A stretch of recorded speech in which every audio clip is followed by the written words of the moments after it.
Assalamualaikum warahmatullahi wabarakatuh. Salam dan bahagia. Halo teman-teman pembelajar semua.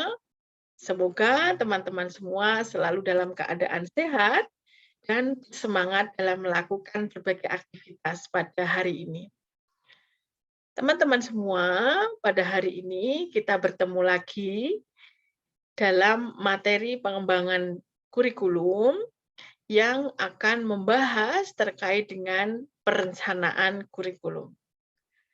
Bapak Ibu yang kami hormati, pastinya terkait dengan rencana atau perencanaan itu sudah tidak asing lagi bagi Bapak Ibu semua, termasuk dalam merencanakan proses pembelajaran yang berkualitas.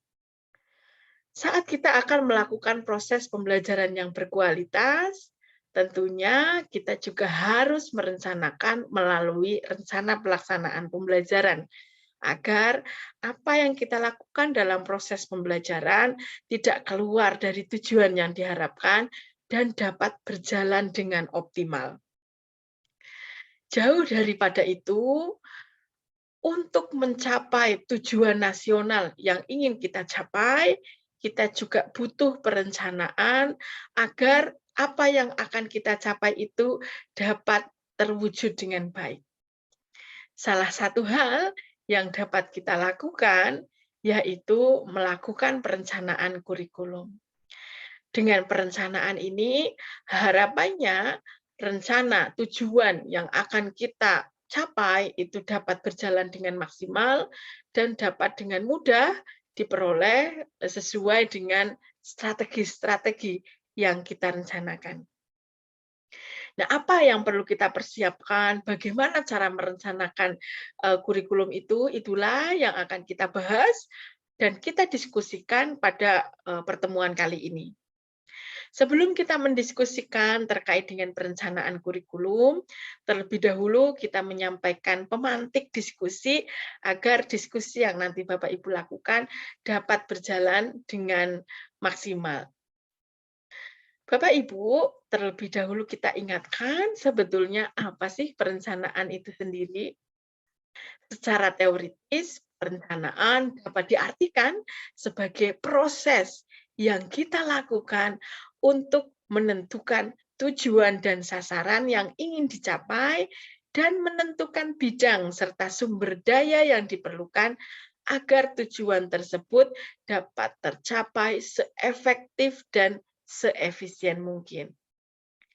Agar berjalan dengan baik, perencanaan ini harus dipersiapkan sebelum menerapkan berbagai pengaruhnya, baik dari fungsi manajemen, karena menentukan kerangka kerja dan melaksanakan fungsi manajemen lainnya itu sangat berpengaruh dengan perencanaan itu sendiri. Nah, apa itu perencanaan kurikulum? Perencanaan kurikulum dapat juga diartikan sebagai perencanaan peluang belajar yang dimaksudkan untuk mendorong siswa menuju perubahan perilaku yang diinginkan dan menilai sejauh mana perubahan terjadi pada siswa. Saat kita akan melakukan perencanaan kurikulum, beberapa hal yang perlu kita perhatikan lebih mendalam. Yang pertama yaitu kurikulum yang akan kita kembangkan, yang akan kita buat hendaknya berorientasi pada masa kini dan masa depan beserta cara maupun metode untuk mencapainya. Sehingga hal pertama yang perlu kita lakukan saat kita akan merencanakan pengembangan kurikulum atau membuat kurikulum itu sendiri adalah kita analisis dulu. Di saat ini apa yang diperlukan, di masa depan apa yang diperlukan. Setelah mengetahui apa yang diperlukan di masa kini dan di masa sekarang, kemudian kita pikirkan metode yang digunakan untuk mencapai orientasi yang kita harapkan. Misalkan saja saat ini kita akan mengembangkan kurikulum misalkan, maka kita harus melihat saat ini apa yang kita butuhkan. Misalkan saja di globalisasi, di abad 21 ini kita harus membekali anak didik kita dengan kemampuan 4C atau 4C gitu ya, yaitu bagaimana menjadikan anak itu bisa survive atau bertahan hidup dimanapun dia berada dengan bekal kreatif, dengan bekal kemampuan komunikasi, dengan bekal kritis, dan bekal-bekal lainnya. Kemudian di masa depan, kira-kira agar mereka bisa bertahan hidup, apa yang perlu dia butuhkan? Misalkan penguasaan teknologi, penyesuaian diri, dan lain sebagainya, itulah yang harus kita perhatikan saat merencanakan kurikulum. Kalau saat ini dan besok butuh siswa-siswa yang kritis, kreatif, dan menyesuaikan diri dengan teknologi, maka kurikulum yang kita buat juga harus senada, senafas dengan bagaimana kita menyiapkan anak-anak yang memiliki teknologi yang baik dan memiliki sikap-sikap kritis, kreatif, komunikatif, dan berakhlak yang baik, misalkan. Nah, setelah tahu itulah yang dibutuhkan di masa kini dan masa depan, barulah kita mencari kira-kira cara biar anak pinter teknologi, kira-kira cara biar anak kreatif, kira-kira cara biar anak berpikir kritis, biar mampu berkomunikasi itu bagaimana. Nah, itu yang harus juga kita persiapkan saat kita akan menyusun sebuah kurikulum atau mengembangkan kurikulum. Selain orientasi masa kini, masa depan, dan metode untuk mencapainya, aspek lain yang perlu kita perhatikan dalam mengembangkan kurikulum, yaitu kita perlu menyusun serangkaian tindakan untuk mewujudkan apa yang telah dipikirkan tersebut. Kira-kira tindakan apa yang akan dilakukan agar anak-anak melek teknologi? Kira-kira apa tindakan yang dilakukan agar anak memiliki jiwa berkomunikasi yang baik? Kira-kira apa tindakan yang dilakukan agar anak memiliki jiwa kreatif, kritis, dan aspek-aspek lainnya yang ingin diharapkan? Misalkan saja tindakan-tindakan tersebut bisa berupa program-program yang dilakukan untuk mencapai tujuan yang diharapkan. Aku pingin anakku ini berakhlak mulia, tapi IT-nya keren gitu ya, dan memiliki jiwa entrepreneurship juga yang baik misalkan. Maka kita harus memberikan menu-menu atau tindakan-tindakan yang mendukung hal tersebut tercapai. Misalkan saja ingin memiliki anak didik yang memiliki keterampilan teknologi yang baik, maka dalam proses pembelajaran harus mengintegrasikan teknologi, TPEK, gitu ya, teknologi pedagogical content knowledge dengan baik, agar anak juga familiar dengan teknologi itu sendiri. Pingin anak didik kita itu kreatif, maka model-model pembelajaran, penyusunan-penyusunan pembelajaran yang dilakukan, aktivitas-aktivitas dalam pembelajaran juga mengacu pada yang bisa menumbuhkan anak-anak ini bisa kreatif. Selain tindakan, selain program-program yang ditawarkan, maka aspek ketiga yang perlu diperhatikan saat kita menyusun kurikulum, yaitu kualitas program pengajaran dan pembelajaran.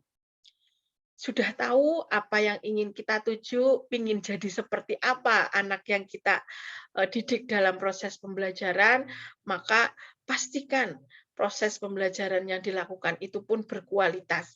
Jangan sampai menginginkan anakku kreatif, menginginkan anakku melek teknologi, menginginkan anakku berkarakter, tetapi nilai-nilai itu tidak terinternalisasikan dengan baik dalam proses pembelajaran, maka tujuan tersebut juga tidak akan tercapai.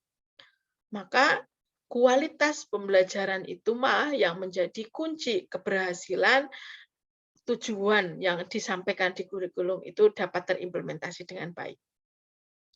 Setelah tahu mau dibawa kemana arah kurikulum itu, program-program atau tindakan apa yang akan dilakukan, memastikan kualitas proses pembelajaran itu sudah berjalan dengan baik, maka hal yang keempat yang diperhatikan adalah pastikan dalam proses pembelajaran itu juga dilakukan evaluasi atau penilaian yang mengacu pada 3 aspek, yaitu sikap, pengetahuan, dan keterampilan, agar hasil yang diharapkan itu juga bisa dilihat kekurangannya, apa yang perlu diperbaiki, baik dari lingkup pengetahuan, sikap, maupun keterampilan dari anak itu sendiri.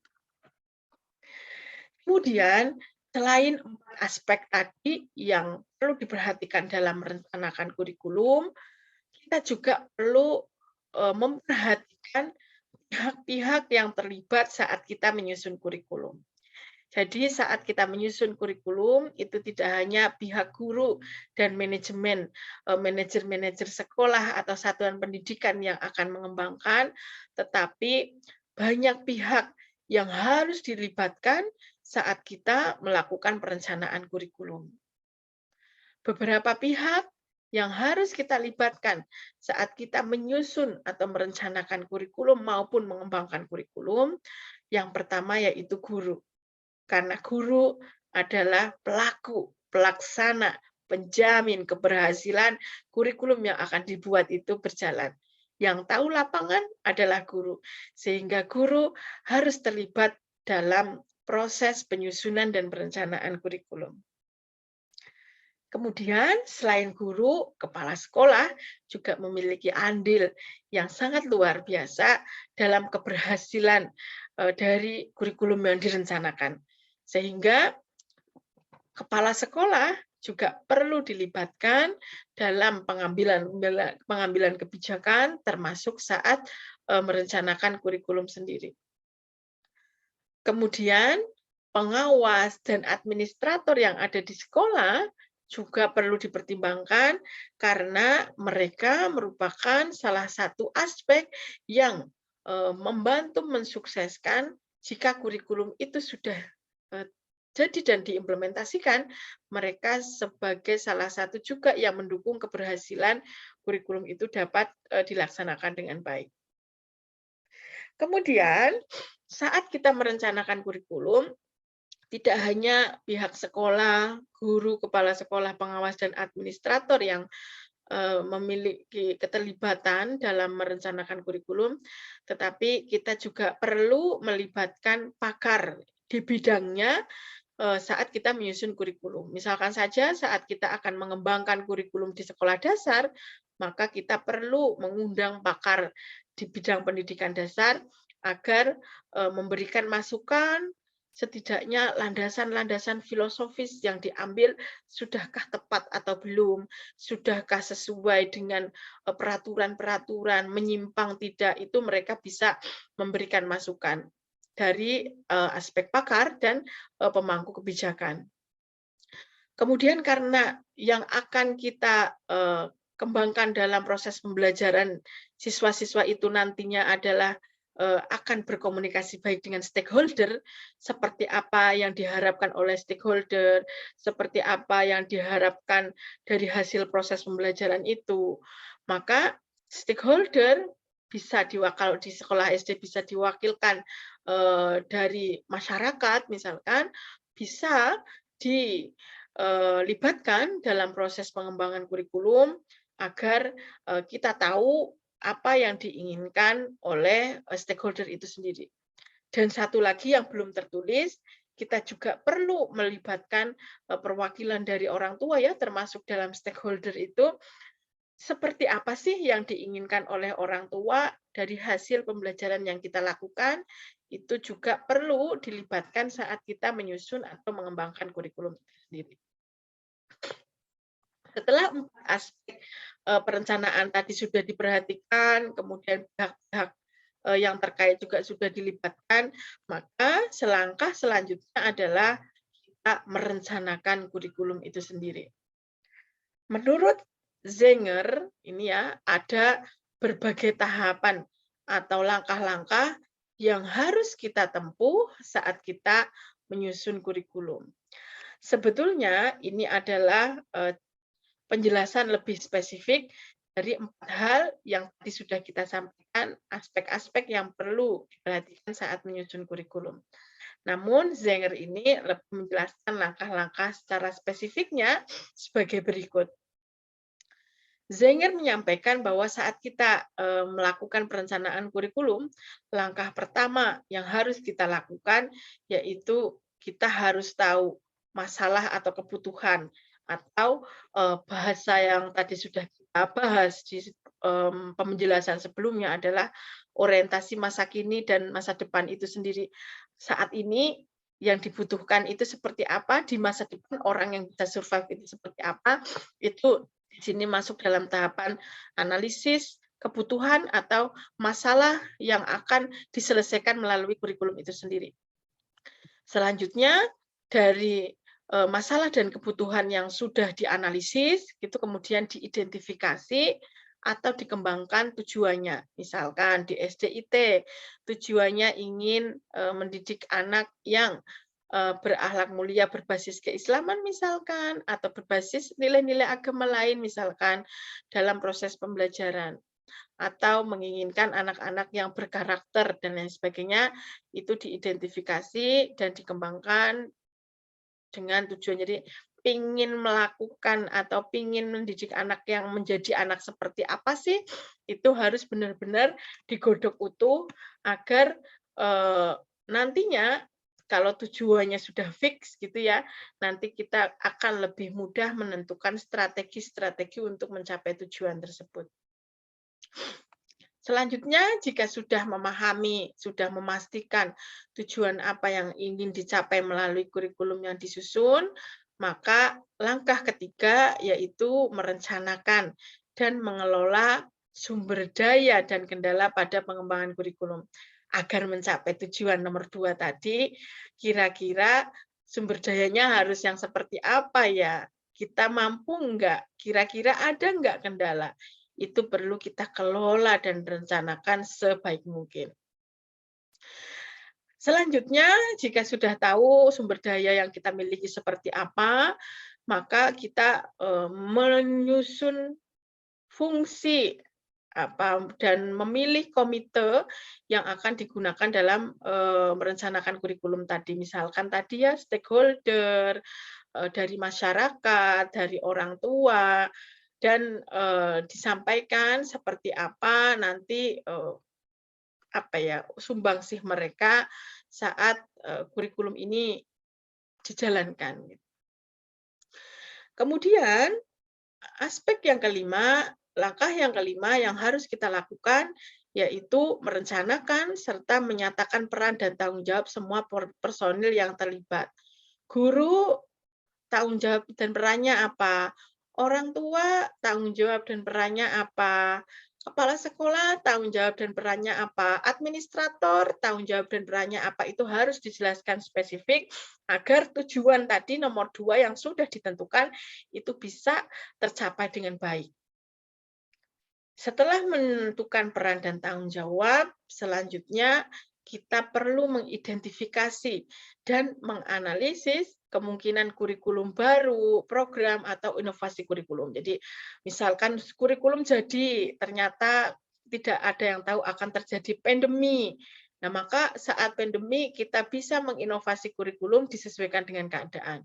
Pandemi selesai, maka kita perlu menginovasi kurikulum, misalkan seperti sekarang kurikulum Merdeka sebagai solusi learning loss dan lain sebagainya. Dan selesai untuk melakukan kegiatan identifikasi dan analisis kemungkinan kurikulum itu diinovasi, barulah kita menilai dan memilih kurikulum yang memungkinkan untuk kita kembangkan. Barulah kita merancang dan mendesain ulang kurikulum sesuai dengan kebutuhan, menerapkannya. Setelah diterapkan, pastikan kita mengevaluasi kesuksesan dari kurikulum atau program-program yang kita kembangkan. Selanjutnya, saat kita merencanakan kurikulum, kita juga seperti yang tadi kita sampaikan di depan ini sebetulnya ya, Zenger lebih menekankan kembali bahwa pastikan tujuan dan prioritasnya.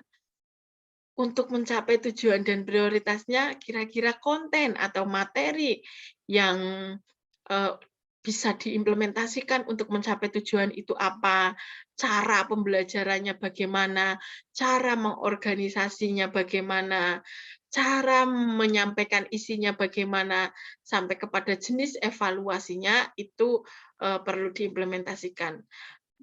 Justru sebetulnya dari elemen ini sebetulnya eh, 4 aspek ya, kalau kalau bahasa teorinya lain itu 4 aspek yang harus ada dalam kurikulum, yaitu tujuan, isi, cara untuk menyampaikan isi tersebut, dan evaluasi. Kalau bisa kita sederhanakan dari, teori yang ada ini. Jadi intinya saat kita merencanakan kurikulum, 4 aspek yang harus kita perhatikan adalah pastikan itu adalah tujuan yang ingin dicapai apa, cara untuk mencapai tujuan tersebut apa, materi yang digunakan untuk mencapai tujuan tersebut itu apa, dan terakhir bagaimana menilai kurikulum ini berjalan dengan baik atau tidak, itu dengan evaluasi. Nah, itu hanya apa ya, sebagai pemacu, pengingat kembali aspek-aspek yang harus diperhatikan saat kita mengembangkan kurikulum gitu ya. Aspek lain yang perlu dipertimbangkan, ini lebih rinci dalam proses pembelajaran, itu pastikan apa yang kita lakukan itu bermanfaat untuk keberlangsungan hidup anak, gitu ya. Pastikan berbasis pada kebutuhan individu anak, sesuaikan dengan minat, dan pastikan proses pembelajarannya akan berjalan dengan efektif. Kami yakin Bapak Ibu semua sudah memiliki pengalaman yang lebih dalam merencanakan kurikulum, khususnya di sekolah dasar. Nah, pemantik ini hanya mengingat kembali aspek-aspek, hal-hal, pihak-pihak yang harus kita perhatikan saat kita menyusun kurikulum. Sekarang, marilah kita diskusikan apakah di lapangan saat merencanakan kurikulum ini sesuai dengan teori yang ada, dikembangkan dengan langkah-langkah dan pihak yang terlibat ini semua dilibatkan semua, atau mungkin ada yang lebih dari ini, harus melakukan benchmarking ke negara lain dan lain sebagainya. Mari kita diskusikan bersama terkait dengan implementasi yang ada di lapangan. Dari diskusi tersebut, kemudian yuk mari kita simpulkan versi Bapak Ibu, kalau kita memiliki keinginan ingin membuat sekolah unggul, kira-kira kurikulum yang seperti apa yang ingin Bapak Ibu kembangkan di sekolah unggul tersebut. Dikarenakan ada keterbatasan, maka diskusi kita lakukan secara asinkronus di Sipedan. Hasil dari kegiatan diskusi akan kita bahas juga di pertemuan kelima besok. Dan di pertemuan kelima besok, sekaligus kita akan membahas tentang pengembangan kurikulum yang akan dibantu narasikan oleh Bu Surismiati. Mungkin ini yang bisa kami sampaikan sebagai pemantik diskusi kita pada siang hari ini. Selamat berdiskusi, sampai jumpa di Sipedar. Kita berdiskusi lagi, kemudian kita akan lanjutkan diskusinya di pertemuan besok. Terima kasih. Wassalamualaikum warahmatullahi wabarakatuh. Salam.